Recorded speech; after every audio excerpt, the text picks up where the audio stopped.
Una de las preguntas más intrigantes en el libro de Génesis es: ¿de dónde salió la esposa de Caín? Caín, el primer hijo de Adán y Eva, es conocido por haber cometido el primer homicidio al matar a su hermano Abel. Sin embargo, en Génesis 4:17 se nos dice que Caín conoció a su mujer y ella dio a luz a Enoc. ¿Quién era esta mujer y de dónde vino? Hoy vamos a explorar lo que la Biblia y otros textos antiguos nos dicen sobre este misterio. Antes de profundizar en este tema, tomemos un momento para pensar. ¿Alguna vez te has preguntado cómo empezó realmente la humanidad? ¿Cómo Caín, siendo el segundo hombre nacido según la Biblia, pudo encontrar esposa?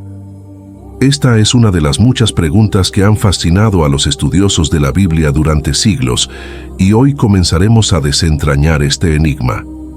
Es importante recordar que la Biblia no siempre nos ofrece todos los detalles sobre los eventos o personas mencionadas.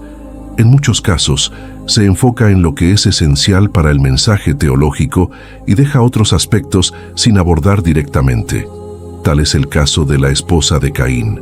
La Biblia no menciona su nombre ni ofrece una explicación directa de su origen. Entonces, ¿qué podemos deducir de los textos sagrados? En Génesis 5:4 encontramos una pista importante. Se nos dice que Adán engendró hijos e hijas, además de Caín, Abel y Set. Aunque estos otros hijos no son nombrados ni descritos, este versículo nos indica que Caín pudo haberse casado con una de sus hermanas. En esa época primitiva, cuando la humanidad estaba en sus primeras generaciones, era común que los hijos de Adán y Eva se casaran entre sí. Aunque este concepto puede parecernos extraño desde nuestra perspectiva moderna, es importante recordar que, según la tradición bíblica, todos los seres humanos descienden de Adán y Eva, lo que hace inevitable que las primeras generaciones tuvieran que casarse entre sí. Pensemos en esto por un momento. ¿Te sorprendería descubrir que los primeros seres humanos, según la Biblia, debían unirse entre hermanos para formar la humanidad? Puede sonar raro para nosotros, pero era una necesidad según la narrativa bíblica. Este punto nos lleva a reflexionar sobre cómo han cambiado nuestras percepciones y costumbres con el tiempo, pero también nos invita a explorar la profundidad de las Escrituras para encontrar sentido en su contexto original. Algunos estudiosos sugieren que este silencio sobre la identidad de la esposa de Caín es intencional, ya que el objetivo del relato no es centrarse en ella, sino en la narrativa más amplia de Caín y su linaje. Otros piensan que la ausencia de detalles sobre la esposa de Caín puede ser simplemente un reflejo de las costumbres literarias de la época, en las que a menudo no se incluían los nombres de las mujeres si no eran esenciales para la trama. Es interesante notar que, en algunos textos antiguos judíos y cristianos, se especula más sobre la identidad de la esposa de Caín, sugiriendo que su nombre podría haber sido Awan, una de las hijas de Adán y Eva, mencionada en escritos extrabíblicos. Sin embargo, esta información no proviene del canon bíblico oficial y es vista más como una interpretación tradicional que como un hecho documentado en las Escrituras. Lo que sí es cierto, desde una perspectiva bíblica, es que Caín no vivió en un vacío. La Biblia nos da indicios claros de que había otros seres humanos en la tierra, aunque no siempre se mencionen directamente en los primeros capítulos de Génesis. La humanidad, según la Biblia, creció y se multiplicó a partir de Adán y Eva, y la esposa de Caín formaba parte de esa primera generación de descendientes. Después de su trágico acto de asesinato, Caín es desterrado por Dios a la tierra de Nod, al este del Edén. Este lugar, mencionado en Génesis 4:16, se presenta como un territorio fuera de los límites conocidos de la primera familia humana. Aquí surge otra pregunta intrigante. ¿Qué era realmente la tierra de Nod? Algunos creen que era un lugar simbólico, representando el estado de separación de Caín respecto a Dios y al resto de la humanidad. Este exilio marca un momento clave en la vida de Caín, la pérdida de su conexión directa con Dios y su nuevo destino como vagabundo y fugitivo. Sin embargo, lo más sorprendente es que, a pesar de ser un exiliado, Caín fundó una ciudad y le dio el nombre de su hijo Enoc. Este acto parece casi contradictorio. ¿Cómo un fugitivo condenado a ser errante funda una ciudad? ¿Estaba Caín buscando redención, intentando construir un legado a pesar de su grave pecado? Aquí podemos ver un interesante contraste.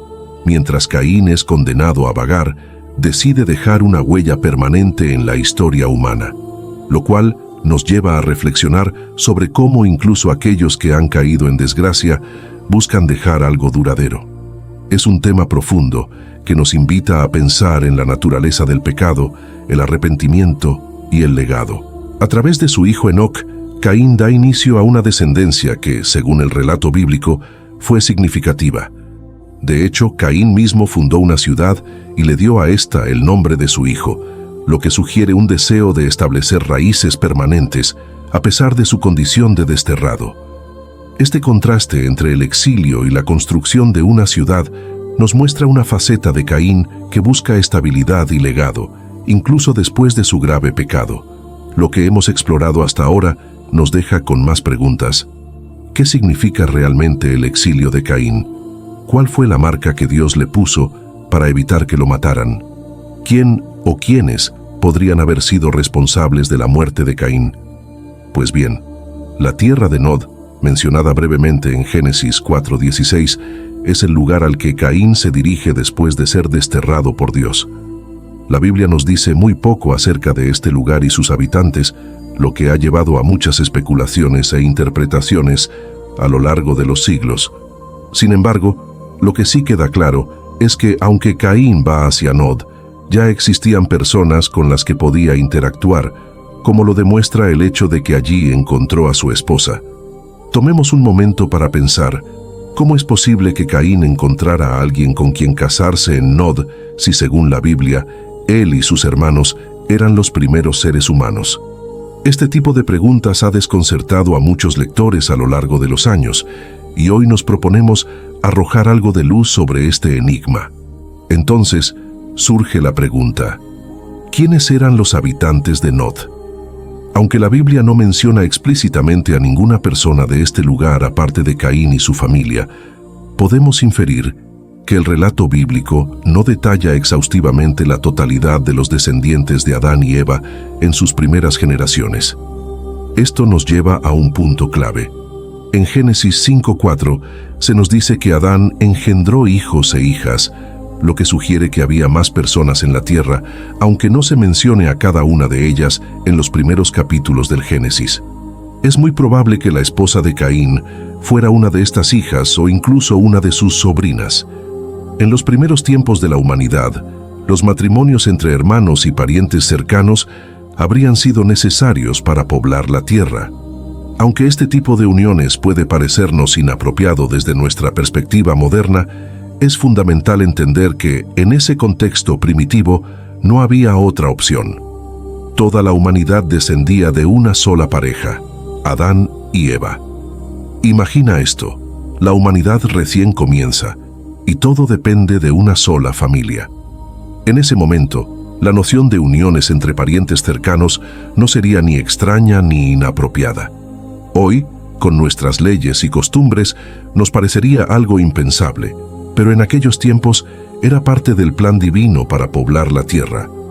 La falta de detalles sobre los habitantes de Nod y la identidad exacta de la esposa de Caín puede ser un reflejo de cómo los relatos bíblicos se enfocan en los eventos más significativos desde un punto de vista teológico, sin necesariamente detenerse en cada aspecto de la narrativa histórica o genealógica. Aún así, podemos suponer que Nod, al igual que otros lugares mencionados en los primeros capítulos de Génesis, estaba poblado por los descendientes de Adán y Eva, ya fuera que vivieran dispersos por la tierra o se concentraran en grupos familiares que crecieron rápidamente con el paso del tiempo. Además, debemos recordar que, según la Biblia, los primeros humanos vivían por periodos considerablemente más largos. Por ejemplo, Adán vivió hasta los 930 años, Génesis 5:5, y Matusalén, el hombre más longevo registrado, vivió hasta los 969 años, Génesis 5:27. lo que permitía que las familias crecieran y se multiplicaran a lo largo de generaciones. En este contexto, Caín no llega a una tierra vacía, sino que probablemente encuentra a otros descendientes de Adán con los que establece su nueva vida. Así, la tierra de Nod no es un lugar misterioso habitado por seres diferentes o extraños, sino parte de la expansión de la humanidad que comenzó con Adán y Eva y continuó con sus muchos hijos e hijas, quienes gradualmente llenaron la tierra, tal como Dios había ordenado en Génesis 1:28, donde dice: «Fructificad y multiplicaos, llenad la tierra y sojuzgadla». Dios permitió tales uniones porque eran esenciales para la expansión de la humanidad. Sin embargo, más adelante en la historia bíblica, cuando la población humana creció y se diversificó, estas uniones cercanas ya no fueron necesarias ni apropiadas. En la ley de Moisés, específicamente en Levítico 18, se establecen prohibiciones claras contra el matrimonio entre parientes cercanos, como hermanos, hermanas y otros familiares de sangre. Este cambio en las leyes no solo refleja la regulación de las relaciones humanas en una sociedad más grande y compleja, sino que también actúa como una protección genética y social. En los primeros tiempos de la creación, la humanidad aún no había sido afectada por la degradación genética que experimentamos hoy en día. Esto significa que los hijos de Adán y Eva habrían sido genéticamente más puros, por lo que los riesgos de los matrimonios entre parientes cercanos eran prácticamente inexistentes. Con el paso del tiempo, la acumulación de mutaciones genéticas y otros factores hicieron que tales matrimonios pudieran causar problemas, lo que justificaba las prohibiciones establecidas en la ley mosaica. Vemos aquí un desarrollo progresivo en la forma en que Dios regula las relaciones humanas a medida que la humanidad avanza. Lo que fue permitido en los tiempos primitivos, por necesidad, fue regulado más adelante cuando la población humana se expandió y la diversidad en la población lo permitió. Otro ejemplo notable de un matrimonio entre parientes cercanos en la Biblia es el caso de Abraham y Sara.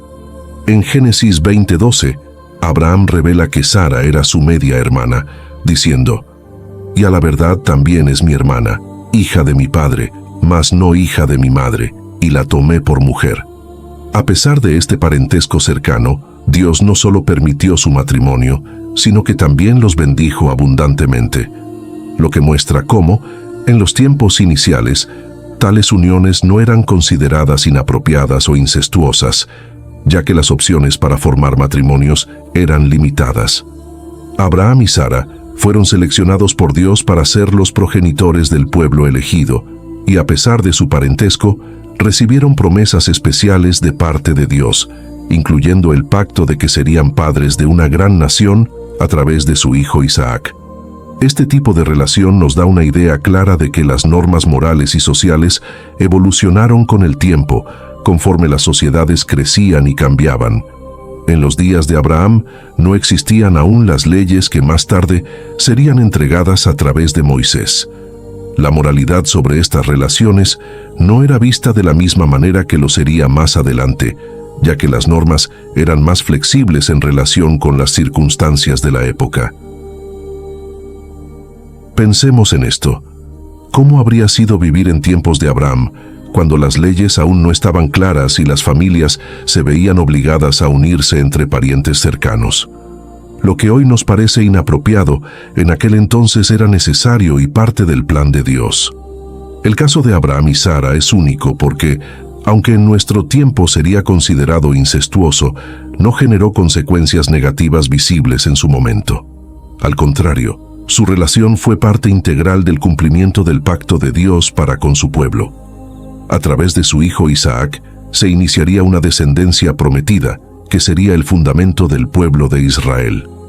No obstante, las consecuencias de mantener relaciones incestuosas en generaciones posteriores, como la degeneración genética o el caos familiar, habrían llevado a Dios a establecer leyes más estrictas, como las mencionadas en Levítico 18. Estas leyes tenían el propósito de proteger a la humanidad y asegurar que las familias crecieran en un entorno saludable. De igual manera, El relato de Lot y sus hijas en Génesis 19:30 a 38 presenta una situación dramáticamente diferente a los matrimonios entre parientes cercanos que eran comunes en los primeros tiempos de la humanidad. Después de la destrucción de Sodoma y Gomorra, Lot y sus 2 hijas se refugian en una cueva, aislados del mundo que conocían. En su desesperación, las hijas de Lot temen que no haya hombres disponibles para continuar su linaje, por lo que toman la drástica decisión de embriagar a su padre y tener hijos con él, sin su conocimiento. Este acto revela un claro ejemplo de cómo el miedo y la desesperanza pueden llevar a decisiones extremas y moralmente cuestionables. Las hijas de Lot, en lugar de confiar en la provisión de Dios para su futuro, deciden actuar por cuenta propia utilizando medios reprobables. Este relato es un reflejo de lo que sucede cuando las personas pierden la confianza en el plan divino y toman el destino en sus propias manos. El resultado de este acto fue la fundación de 2 naciones, Moab y Amón, quienes más tarde serían grandes enemigos de Israel. Este desenlace nos muestra cómo una decisión impulsada por el miedo y la desesperanza puede afectar no solo a los individuos involucrados, sino también a generaciones futuras. La Biblia no esconde los errores y las debilidades humanas, y este episodio destaca que incluso los justos, como Lot, pueden cometer errores con consecuencias duraderas. Esto nos invita a reflexionar. ¿Cuántas veces, por miedo o falta de fe, hemos tomado decisiones que luego lamentamos? La historia de Lot y sus hijas nos recuerda que es mejor confiar en el plan de Dios, incluso cuando no vemos una salida inmediata. Por otra parte, el relato de Amnón y Tamar en 2 Samuel 13 es uno de los episodios más oscuros dentro de la historia familiar del rey David.